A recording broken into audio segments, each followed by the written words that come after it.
हाँ हाँ। जय हिंद साथियों।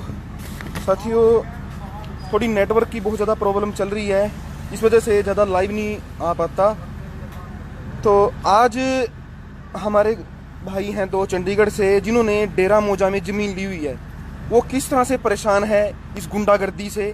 जब भी अपनी ज़मीन पे वो जाते हैं तो वहाँ पे कस्टोडियन की ज़मीन है, वो इनके 5 एकड़ ज़मीन है, उसके साथ में कस्टोडियन की ज़मीन है ये। हाँ। हमारी ज़मीन के चलो पहले मैं उनसे बात करता हूँ दोस्तों, फिर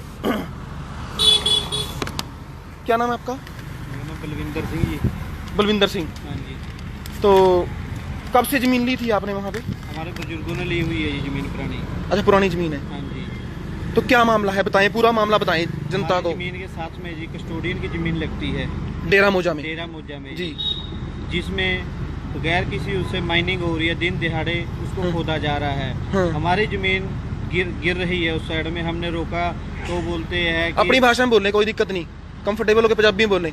ਅਸੀਂ ਉਸਨੂੰ ਰੋਕਿਆ ਜਾ ਕੇ हाँ। ਕਿ ਭਾਈ ਇਹ ਕੋਈ ਪਰਮਿਸ਼ਨ ਹੈ ਤੁਹਾਡੇ ਕੋਲ? ਕਿਹਾ ਸਾਡੇ, ਉਹ ਕਹਿੰਦੇ ਸਾਡੇ ਕੋਲ ਕੋਈ ਪਰਮਿਸ਼ਨ ਨਹੀਂ ਹੈ। हाँ। ਵੀ ਸਾਡੀ ਜ਼ਮੀਨ ਹੈ। ਮਾਲਕ ਵੀ ਕਹਿ ਰਿਹਾ, ਖੁਦ ਜ਼ਮੀਨ ਵਾਲਾ ਜਿਹੜਾ ਉਸਨੂੰ ਬੋਲ ਰਿਹਾ ਸੀ, ਕਹਿੰਦਾ ਵੀ ਸਾਡੀ ਜ਼ਮੀਨ ਹੈ, ਅਸੀਂ ਇਸਨੂੰ ਪਾੜੂਗੇ। आपको पता है कि डेरा मौजा बंद है? ਹਾਂਜੀ ਸਾਨੂੰ ਪਤਾ ਹੈ हाँ। ਕਿ ਡੇਰਾ ਮੋਜਾ ਬੰਦ ਹੈ, ਮਾਈਨਿੰਗ ਬੰਦ ਹੋਈ ਹੋਈ ਹੈ। हम्म। उसके बावजूद भी वो हटते नहीं जी हैं पटने तो। ठीक है। तो आज किस किस को ज्ञापन, मतलब इसके बारे में? हमने ये जी डीसी को भी दी है, हाँ। डीसी को दी है, हाँ। एसडीएम को दी है जी। खंड माइनिंग अफसर को दी है जी, हाँ। माइनिंग महकमे को, हाँ। एसएचओ को भी दी थी ये। तो अब तक कोई कार्रवाई नहीं की? कोई कार्रवाई नहीं हुई, कोई रिप्लाई। कितने दिन से आप ये इसके कार्रवाई में लग रहे हैं? 16 तारीख को ये दी थी जी।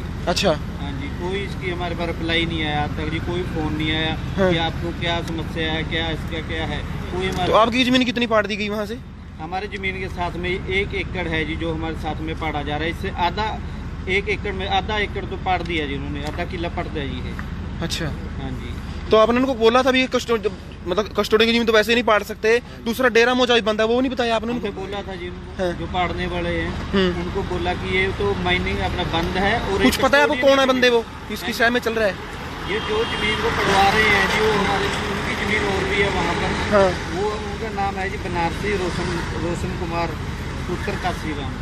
अच्छा, ये पढ़वा रहे ये हैं? हैं जी, ये पढ़वा रहे हैं। हाँ। इन्होंने कैसे पैसे लिए, क्या लिए हमारे को नहीं पता, तो इन्होंने पढ़वाई है ये। तो आपने वहाँ फोटो वगैरह की है जब वो पाड़ रहे थे? हाँ जी, हमारे पास फोटो आपके पास है? हाँ जी। चलो मुझे मशीन देना। चलती की फोटो है। टावर लैंड है जी, टावर लैंड के बिल्कुल पास में खोदा जा रहा है, बड़ा टावर लैंड है जी। हाँ। उसके बिल्कुल साथ में खोदा जा रहा है। टावर लैंड को भी खतरा है इससे। क्या नाम है आपका? हरजिंदर सिंह है जी। तो आपने रोका है तो उनको वो रुके नहीं? नहीं जो रुकते नहीं है। इस टाइम भी जा तो रही क्या मांग है आप लोगों हमारी की? यही मांग है जी, भी उसको काम को बंद करवाए, माइनिंग बंद करवाई जाए।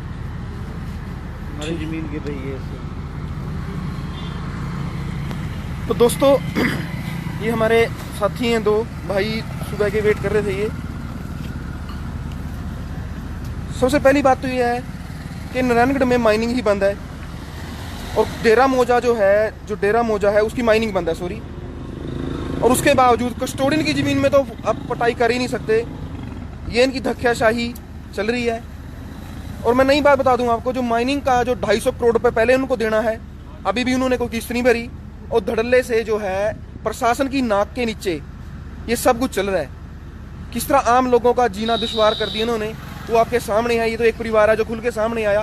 कुछ ऐसे लोग हैं जो नहीं आते, सिर्फ एक फ़ोन पे कहते हैं कि हमारे साथ ये हो रहा है। जब उनको कहा जाता है भी आप आवाज़ उठाएं तो वो चुप हो जाते हैं। और डर तो आपको पता ही है किस चीज़ का है, ज़्यादा कहने की ज़रूरत नहीं। दोस्तों मेरे एक सूत्र, जब मैंने इन भाइयों का मेरे पास फ़ोन आया तो मैंने अपने किसी खास मित्र से बात की इस बारे में, तो उन्होंने मुझे सारा डिटेल में बताया कि भाई जो चौंकी कड़ाम है जेसीबी चलाने के, वो 5000 रुपये कहीं भी माइनिंग कर रहे हैं। और एक मेरे गुप्त सूत्र ने बताया मेरे को कि जो धक्काशाही और ये सिस्टम हो रहा है वो क्या है। उन्होंने, मैं बताता हूँ आपको कि कोई भी जेसीबी से माइनिंग करें, चाहे वो मारकंडा है या जो माइनिंग क्षेत्र में नहीं आते जोन है, जो जैसे डेरा है, उसमें यदि माइनिंग करनी है तो उसके 5000 रुपये पर जेसीबी लगेगा। दूसरी बात, हर ट्रक का आरटी ऑफिस ने हर ट्रक 5,000 पर मंथ किया हुआ है। कल एक दोस्त का फोन आया कि विक्रम भाई मेरा जो है ट्रक का चलान कर दिया गया आरटीओ ने, और जो लोग एंट्री नहीं देते सिर्फ उनके चलान हो रहे हैं, और उसका चलान आप यकीन नहीं मानोगे 70 से 80 हज़ार रुपये उसको भुगतना पड़ा। तो मैंने उससे क्वेश्चन था कि आपका सिर्फ आपका चलान क्यों होता है? सोचने वाली दो बात है दोस्तों, ध्यान से सुनना कि जो लोग एंट्री नहीं देते सिर्फ उनका चलान किया जाता है। जिनके मार्का लगा हुआ है, कोई भी मार्का, मैं किसी का नाम लेना, जो सिर्फ उनकी एंट्री वहां जाती है, जो पर ट्रक 5,000 पे है। ये तो आरटीओ ऑफिस का कमाल है। जो माइनिंग विभाग है, यदि ये भाई यहाँ पे तंग हो रहे हैं, सुबह के खड़े हैं यहाँ पे, ये चंडीगढ़ से आए हैं, इनकी जमीन फाड़ दी गई। अब माइनिंग डिपार्टमेंट की मैं करतूत बताता हूँ आपको।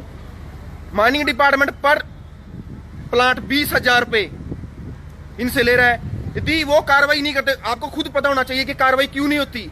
सिर्फ इसी माया नगरी का खेल है जिस वजह से कार्रवाई नहीं होती। ये मेरे गुप्त सूत्र के द्वारा मुझे सारी सूचना मिली थी कि 20,000 रुपये माइनिंग डिपार्टमेंट ले रहा है पर प्लांट, और आरटीओ ऑफिस वाले हैं जो 5,000 रुपये पर ट्रक ले रहे हैं।